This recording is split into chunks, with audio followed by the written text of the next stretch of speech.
इस आदमी को भरे बाजार में कुत्ते की मौत मारनी चाहिए, क्योंकि ये इंसान नहीं, एक जानवर है। ये एक सीरियल किलर है जो लोगों को सिर्फ मजे के लिए मारता है। हर रात ये दरिंदा सुनसान रास्तों पर घात लगाकर किसी भी आने जाने वाले को बेहद बेरहमी से मार देता है। यहाँ तक कि जब इसे अदालत में कटघरे में खड़ा किया गया तब भी इसने कानून को कूड़े से ज्यादा कुछ नहीं समझा। लेकिन इस दुनिया में हर चीज का एक अंजाम होता है। इस बार इस कातिल ने गलती से एक ऐसे इंसान से पंगा ले लिया जो खुद मौत का दूसरा नाम है। वो कोई और नहीं बल्कि डोंग ली है, कोरिया की अंडरवर्ल्ड में जिसका नाम सुनते ही बड़े बड़े गैंग कांप उठते हैं। अब सवाल ये है, जब ये सीरियल किलर खुद मौत से टकराएगा तो उसे कितनी भारी कीमत चुकानी पड़ेगी। चलिए फिल्मेरा के साथ पूरी फिल्म देखते हैं। यकीन मानो फिल्म जबरदस्त और सुपर एंटरटेनिंग है।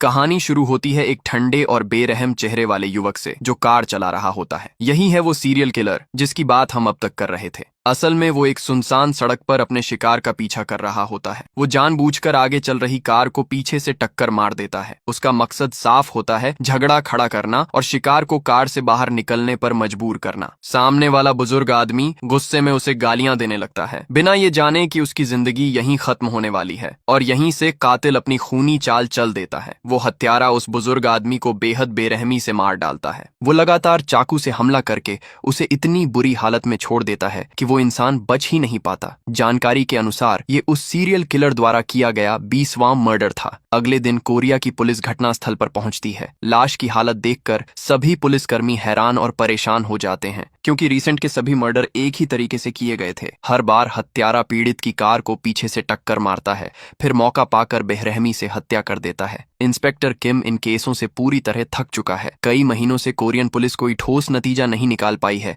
जबकि सीरियल किलर अब भी कानून की पकड़ से बाहर घूम रहा है। जांच के बाद किम अपने सीनियर्स को बताता है कि ये बिल्कुल साफ तौर पर एक सीरियल किलर है जो बिना किसी वजह के मर्डर कर रहा है। लेकिन उसके सीनियर अधिकारी उसकी बात को गलत बता देते हैं। वो कहते हैं कोरिया में कोई सीरियल किलर नहीं है, तुम लोग बस कल्पना कर रहे हो। उल्टा वो पुलिस टीम को नाकाम और बेकार बताकर डांट लगाते हैं और किम को इस केस की जांच से हटा दिया जाता है। उधर एक अलग ही हालात में हमारे डोंग ली अब पूरी तरह एक अंडरवर्ल्ड बॉस बन चुके हैं। डोंग ली की रोज की रूटीन में एक खास चीज शामिल है। वो हर सुबह बॉक्सिंग की प्रैक्टिस करता है,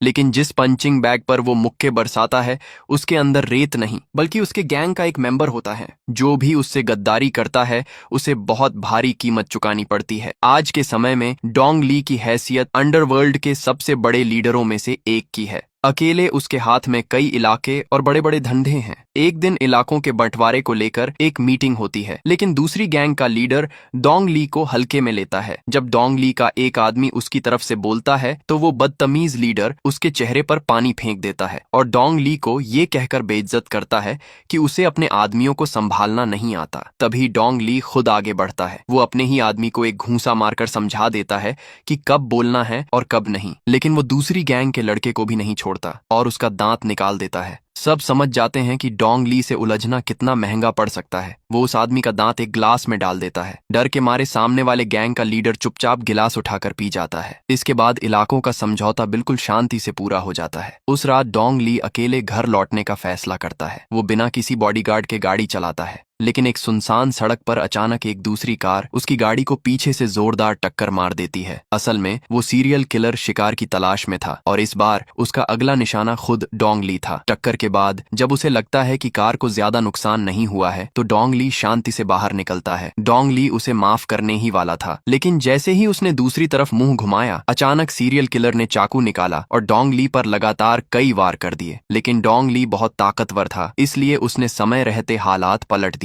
दोनों के बीच जबरदस्त हाथापाई शुरू हो जाती है। डोंग ली लगातार जोरदार हमले करता है और अंत में सीरियल किलर के सीने पर एक गहरी चोट पहुंचा देता है। स्थिति बिगड़ती देख सीरियल किलर तेजी से अपनी गाड़ी में बैठता है, डोंग ली को जोरदार टक्कर मारता है और मौके से भाग निकलता है। ऐसा लगता है कि अब सब खत्म हो गया, लेकिन समय रहते डोंग ली को अस्पताल पहुंचा दिया जाता है और उसकी जान बच जाती है। इधर डोंग ली के आदमियों को लगता है कि ये सब पहले वाले गैंग लीडर की साजिश है। गुस्से में वो लोग उसके इलाके में जाकर तोड़फोड़ मचा देते हैं।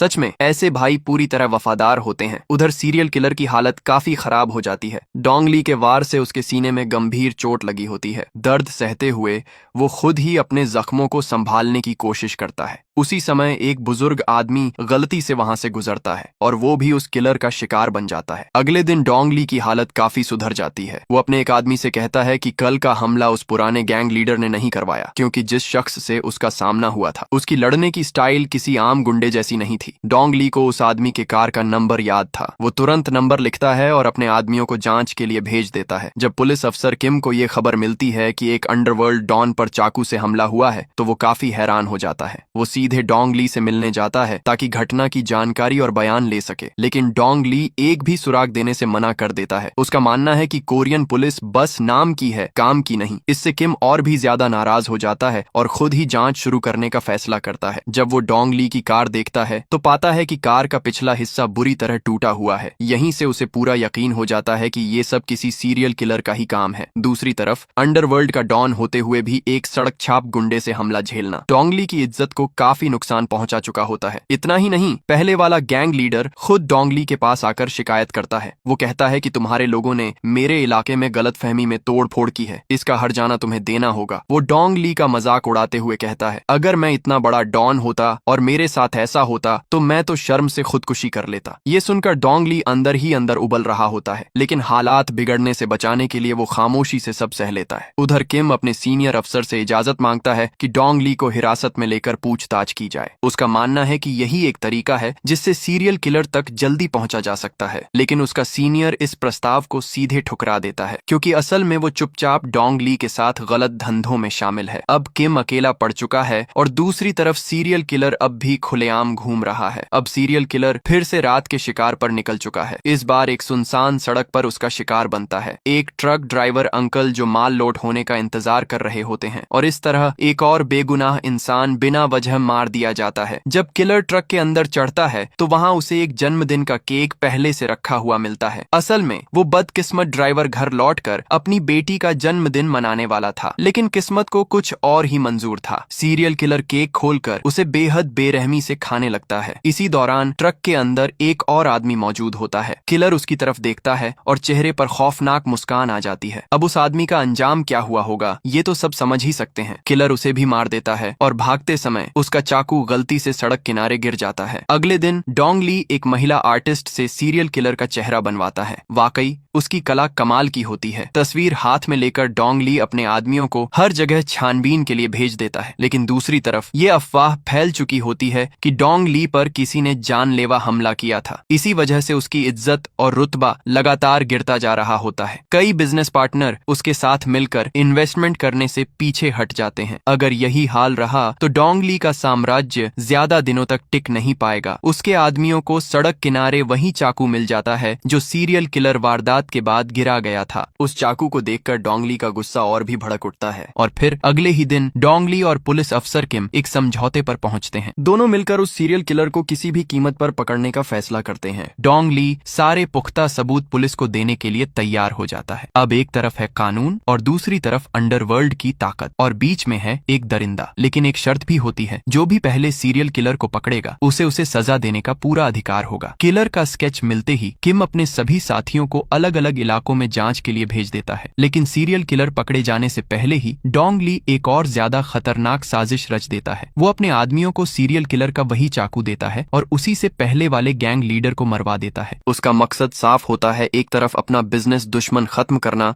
और दूसरी तरफ सारा इल्जाम सीरियल किलर पर डाल देना। अगले दिन पुलिस मौके पर पहुंचती है। एक बड़े अंडरवर्ल्ड डॉन की मौत पूरे पुलिस डिपार्टमेंट को हिला देती है। न्यूज में खबर चलती है कि सीरियल किलर के चाकू से गैंग लीडर की हत्या हुई है। उसी टाइम सीरियल किलर एक ढाबे में बैठा टीवी पर खुद को फंसाया जाता देखता है। वो अंदर ही अंदर गुस्से से उबलने लगता है। उसी रात डोंग ली मजाकिया अंदाज में उस गैंग लीडर की अंतिम यात्रा में पहुंचता है। वहीं एक कोने से सीरियल किलर नफरत भरी नजरों से डोंग ली को देखता है, लेकिन उसका मकसद वहां डोंग ली को मारना नहीं होता। वो चुपचाप मरे हुए डॉन के आदमियों को एक चिट्ठी देता है जिसमें लिखा होता है, तुम्हारे बॉस को डोंग ली ने मेरे चाकू से मरवाया है। फ्यूनरल के बाद सीरियल किलर फिर से रात के शिकार पर निकल पड़ता है और लगातार निर्दय तरीके से लोगों को मारता रहता है। दूसरी तरफ डोंग ली और पुलिस किम सबूत ढूंढ ही रहे होते हैं, लेकिन तभी एक बड़ा बवाल खड़ा हो जाता है। मरे हुए गैंग लीडर के आदमी बदला लेने के लिए डोंग ली पर टूट पड़ते हैं।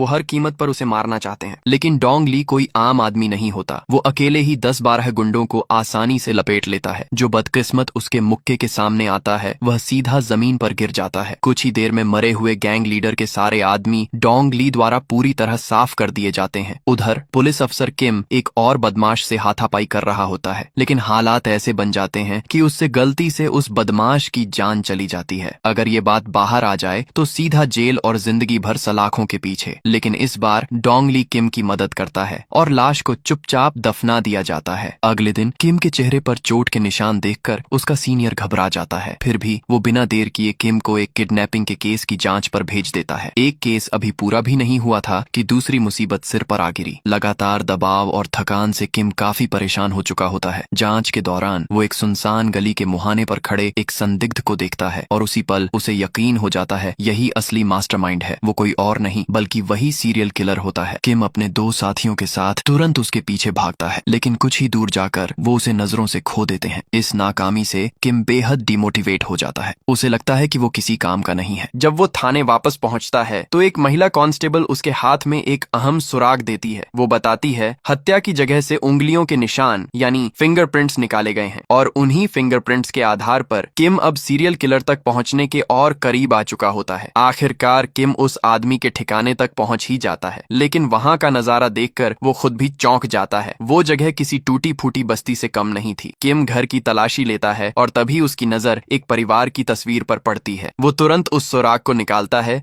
जो पहले डोंग ली ने भेजा था और उस तस्वीर वाले आदमी से मैच करता है। नतीजा 100% मैच। अब कोई शक नहीं बचता। किम तुरंत सीरियल किलर मिल जाने की वॉइस रिकॉर्डिंग डोंग ली को भेजता है। रिकॉर्डिंग सुनते ही डोंग ली पक्के यकीन से कहता है हाँ यही वो हरामी है। यहीं से फिल्म अपने क्लाइमेक्स की ओर तेजी से बढ़ने लगती है। उसी रात डोंग ली अपने सारे आदमियों को फिर से इकट्ठा करता है। हर आदमी के हाथ में सीरियल किलर की एक एक तस्वीर होती है। आदेश साफ होता है ढूंढो और जिंदा पकड़ो, और जो इस मिशन को सफलता से पूरा करेगा उसे डोंग ली की तरफ से इनाम मिलेगा। अब सवाल ये था जब उस शैतान की पहचान सबके सामने आ चुकी है तो उसका अंजाम आखिर होगा कैसा। डोंग ली के आदमी शहर के हर कोने कोने में फैल जाते हैं। 60,000 से ज्यादा किराए के कमरे, हजारों संदिग्ध जगहें, पूरी बस्ती, सब कुछ छान मारा जाता है। लेकिन हैरानी की बात यह थी कि इतनी खोजबीन के बाद भी सीरियल किलर कहीं नहीं मिलता। मगर जैसा कहा जाता है हर चीज का एक वक्त होता है और उसका वक्त अब धीरे धीरे करीब आ रहा था। अगले दिन डोंग ली सड़क किनारे अपनी गाड़ी का इंतजार कर रहा होता है। तभी उसकी नजर एक कॉलेज की लड़की पर पड़ती है जो तेज बारिश में भीग रही होती है। डोंग ली एक पल भी नहीं सोचता और चुपचाप अपनी छतरी उस लड़की को दे देता है। बाहर से भले ही वो डरावना लगता हो, लेकिन अंदर से उसका दिल काफी नरम होता है। उसी समय किम वहां पहुंचता है और लड़की से कहता है इस आदमी से दूर रहो, ये एक अंडरवर्ल्ड डॉन है। लड़की डोंग ली को देखती है और हंसते हुए कहती है डॉन से ज्यादा तो ये बॉडीगार्ड जैसे लगते हैं। ये सुनकर डोंग ली खुद भी हंसी रोक नहीं पाता। थोड़ी देर बाद वो लड़की डोंग ली को धन्यवाद कहकर बस में बैठ जाती है और घर चली जाती है। उसी रात डोंग ली और सारे भाई लोग जमकर खाते पीते हैं। इतनी मस्ती होती है कि किम और उसके दोनों साथी ये तक भूल जाते हैं कि वो पुलिस वाले हैं। लेकिन खुशी का ये माहौल ज्यादा देर तक नहीं टिकता। अचानक टीवी न्यूज पर ब्रेकिंग खबर चलती है, आज फिर एक हत्या हुई है और मरने वाली कोई और नहीं, वही कॉलेज की लड़की जिसे दोपहर में डोंग ली ने छतरी दी थी। रिपोर्टर बताता है उस लड़की के पेट में 10 से ज्यादा बार चाकू घोंपा गया था। ये सुनते ही डोंग ली और किम दोनों का खून खौल उठता है। डोंग ली तुरंत अपने सारे आदमियों को ऑर्डर देता है कि आज ही उस कमीने को ढूंढो, क्योंकि उसने अभी अभी मर्डर की है, वो ज्यादा दूर नहीं गया होगा। लेकिन शहर की सड़कें लोगों से भरी हुई थीं, ऐसी भीड़ में उसे ढूंढना लगभग नामुमकिन था। इसके बाद डोंग ली और उसके आदमी एक सुनसान सड़क पर घात लगाकर खड़े हो जाते हैं। लेकिन सीरियल किलर को पहले ही एहसास हो जाता है कि उसे ट्रैक किया जा रहा है। वो पूरा एक्सीलेटर दबाता है और तेज रफ्तार में भाग निकलता है। डोंग ली और किम तुरंत पीछे लग जाते हैं। ये पीछा इतना खतरनाक होता है कि कुछ ही देर में 3 गाड़ियां आपस में जोरदार टक्कर मारती हैं।